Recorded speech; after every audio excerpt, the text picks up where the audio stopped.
ada petasan di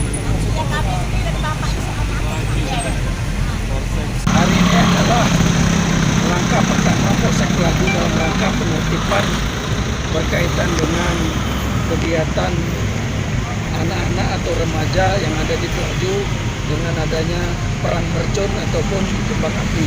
Tapi kami dalam hal ini masih punya kebijakan yang sementara kami sita dan kami amankan untuk percun kembang api yang berskala besar yang bisa mengakibatkan percikan api yang mengakibatkan rumah bisa terbakar atau orang bisa terbakar. Ini menghindari salah satu kegiatan anak-anak atau remaja pasca sahur ataupun pasca berbuka puasa. Karena ada sebagian masyarakat yang sudah melaporkan ke pihak kepolisian di Pelaju ini terjadi petasan sudah menahun yang harus dibersihkan atau ditindak. Maka awalnya dari pedagang kami mencari sumbernya.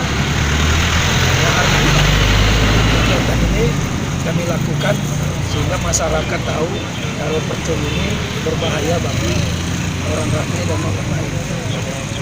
Nah, hari ini kita buktikan berapa banyak ini yang beberapa percun ini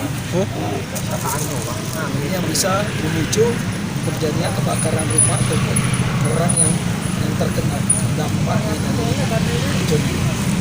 kembang api, ya apa itu Pak? Kalau kembang api itu berskala kecil dan tidak bisa mengeluarkan pancaran api yang kalau memang bisa diterbangkan, dipegang dia Himbauan bisa ke depannya Bang?